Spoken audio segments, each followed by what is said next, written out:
വിഷമത്തോടെയാണ് കഴിഞ്ഞ ഫെബ്രുവരി 15-ാം തീയതി ഞാൻ തിരിച്ച് ഇന്ത്യയിലേക്ക് പോയത്. ഒരു ചാറ്റ മഴയുള്ള ഒരു ദിവസം, ഭയങ്കര തണുപ്പുമായിരുന്നു. എന്നിട്ട് ഞാൻ ക്ലാസ്സിലൂടെ ഈ നാടിൻ്റെ ഭംഗിയും വെടിപ്പും ഇവിടുത്തെ എല്ലാം കണ്ടുകൊണ്ട് ഇങ്ങനെ ആസ്വദിച്ചുകൊണ്ട് JFK എയർപോർട്ട് വരെ പോയി. പക്ഷേ 6 മാസം കഴിഞ്ഞപ്പോൾ വീണ്ടും എനിക്കിവിടെ വരേണ്ടി വന്നു. ജീവിതം എന്നൊരു കാര്യം ഒരു ദീർഘയാത്രയെന്നോ തീർത്ഥയാത്രയെന്നോ ഒക്കെ പറയാം. അത് നിമിത്തങ്ങളുടെ അല്ലെങ്കിൽ നിയോഗങ്ങളുടെ ഒക്കെ ഒരു കൂടിച്ചേരലാണ് ജീവിതം എന്ന് ഒരുപാട് അനുഭവങ്ങൾ എന്നെ പഠിപ്പിച്ചു. അതിൻ്റെ ഒരു അത്ഭുതത്തിൽ നിന്ന് ഞാൻ ഇപ്പോഴും വിട്ടുമാറിയിട്ടില്ല. എൻ്റെ മോൾ ഇന്നിവിടെ ഇല്ലാത്തത് എല്ലാവരെയും വിഷമിപ്പിക്കുന്നു എന്ന് അറിഞ്ഞതിൽ എനിക്ക് സന്തോഷവും ഇപ്പോൾ സങ്കടവുമാണ് തോന്നുന്നത്. ഇങ്ങനെ ചേർന്നാലും മതിയാകാത്തൊരു കുട്ടി, എത്ര കൂട്ടുകാരുണ്ടെങ്കിലും മതിയാകാത്തൊരു കുട്ടി, എത്ര സ്നേഹിച്ചാലും മതിവരാത്തൊരു കുട്ടി, എത്ര പേര് കൂടി വന്നാലും പോരാ എന്ന് പറയുന്ന ഒരു കുട്ടി. അങ്ങനെ പ്രത്യേക ഒരു സ്വഭാവമാണ്, സ്നേഹിക്കാൻ മാത്രം അറിയാവുന്ന ഒരു കുട്ടി. അവർക്ക് ഇവിടെ വരാൻ പറ്റാത്ത എനിക്ക് വലിയ വിഷമമുണ്ട്. എന്നിട്ട് ഇന്ന് രാവിലെയും വിളിച്ച് അമ്മ അങ്ങനെ വിഷമിപ്പിച്ച് എല്ലാവരുടെ മൂഡ് കളയരുത്, എല്ലാവരും സന്തോഷത്തിലിരിക്കുകയാണെന്ന് പറഞ്ഞതുകൊണ്ട് ഞാൻ അവളുടെ അസാന്നിധ്യം, അതുണ്ടാക്കുന്ന വിഷമം ഇവിടെ പങ്കുവയ്ക്കാൻ ആഗ്രഹിക്കുന്നില്ല. ഇത് ഓണമാണ്, നമുക്ക് എല്ലാം മറന്ന് സന്തോഷിക്കാനുള്ള ഒരു ദിവസമാണ്. ആ സന്തോഷത്തിലേക്ക് നിങ്ങളെല്ലാവരെയും ഞാൻ ക്ഷണിക്കുകയാണ്.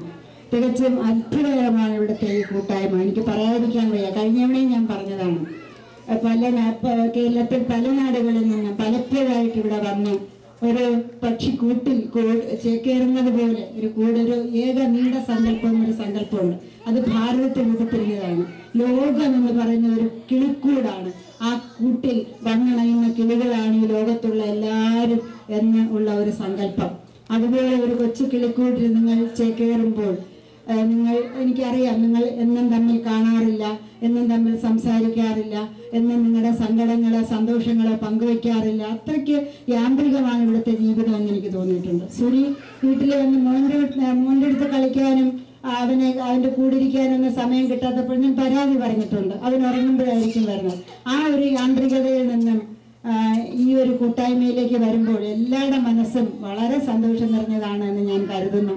ആ ഓണത്തിൻ്റെ ഒരു പ്രത്യേകത തന്നെ ഓണം എല്ലാവരെയും അടുപ്പിക്കുന്നു എന്നുള്ളതാണ്. നിങ്ങൾക്കറിയാം, ഓണത്തിന് നാട്ടിലേക്ക് പോകാൻ പറ്റാത്ത ദുഃഖം എല്ലാവർക്കും ഉണ്ട്. എൻ്റെ മോള് ഇപ്പോൾ ഇവിടെ വന്നില്ലെങ്കിൽ എൻ്റെ വീട്ടുകാർക്ക് കുടുംബക്കാർക്കൊക്കെ വലിയ സന്തോഷമാണ്.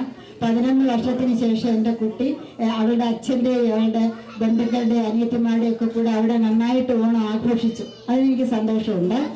അപ്പോൾ എല്ലാം നമ്മൾ ആളുകളെ കാണാൻ കൊതിക്കുന്ന സമയം, അടുക്കാൻ കൊതിക്കുന്ന സമയം, ഒന്നാകാൻ കൊതിക്കുന്ന സമയം, ഒരു വീട്ടിലിരിക്കാൻ കൊതിക്കുന്ന സമയം, ഒരു കൂരയുടെ കീഴിൽ അന്തുറങ്ങാൻ കൊതിക്കുന്ന എല്ലാമാണ് ഈ ഓണം. ഓണത്തിന് നിർവചനമില്ല, ജാതി മതങ്ങളില്ല, സമ്പത്തില്ല, ഒന്നുമില്ല. കേരളത്തിലാണെങ്കിൽ ഇപ്പോൾ അതൊരു ദേശീയ ഉത്സവമായിട്ട് പ്രഖ്യാപിച്ചിട്ടുണ്ട്. ഓണത്തിന് സർക്കാരാണ് ഓണം ആഘോഷിക്കുന്നത്. ഞങ്ങളുടെ തിരുവനന്തപുരത്ത് സർക്കാരാണ് ഓണം ആഘോഷിക്കുന്നത്. അപ്പോൾ പണ്ട് ഇതിങ്ങനെ അല്ലായിരുന്നു, ഒരു സമ്പന്നരുടെയും സവർണരുടെയും മാത്രമായ ആഘോഷമായിരുന്നു. ഇപ്പോൾ അതിൻ്റെ മുഖച്ഛായ മാറി ഇത് കേരളത്തിൻ്റെ ഒരു ഉത്സവമായിട്ട് മാറിയതുകൊണ്ടാണ് കേരളത്തിൽ എവിടെയെല്ലാം ലോകത്തിൻ്റെ 7 കോണിലൊക്കെ മലയാളികളുണ്ടോ അവിടെയെല്ലാം ഓണം എന്നുള്ള ഒരു സ്വപ്നം അവരുടെ ഹൃദയങ്ങളിൽ, അവരുടെ മനസ്സിൽ ഇരുന്നിനെത്തും. ആരും അറിയാതെ അത് ഇരുന്നിനെത്തും. ഞാൻ കഴിഞ്ഞ ദിവസം എനിക്ക് അത്ഭുതം തോന്നി, എല്ലാ വീട്ടുകാരും ഓണസദ്യ ഒരുക്കി. എനിക്ക് എൻ്റെ വീട്ടിൽ കിട്ടാത്ത സ്നേഹമാണ് ഇവിടെ കിട്ടിയത്. എൻ്റെ 2 മക്കൾ എനിക്ക്, ഒരാൾ ഉച്ചയ്ക്ക് സദ്യ തന്നു, ഒരു മോള് രാത്രിയിൽ സദ്യ തന്നു. എനിക്ക് ഒരുപാട് മക്കളെ ഇവിടെ കിട്ടി, ഒരുപാട് ആൺകുട്ടി. എനിക്ക് 2 പെൺമക്കളായതിൻ്റെ സങ്കടമൊക്കെ എനിക്ക് തീരുന്ന ചില നിമിഷങ്ങളാണത്. 2 പെൺകുട്ടികൾ, പക്ഷെ ഇവിടെ ഒരുപാട് മക്കള്, ആൺകുട്ടികൾ, അതുപോലെ പെൺകുട്ടികൾ. ഭയങ്കരമായ സന്തോഷവും കൊണ്ട് എൻ്റെ മനസ്സ്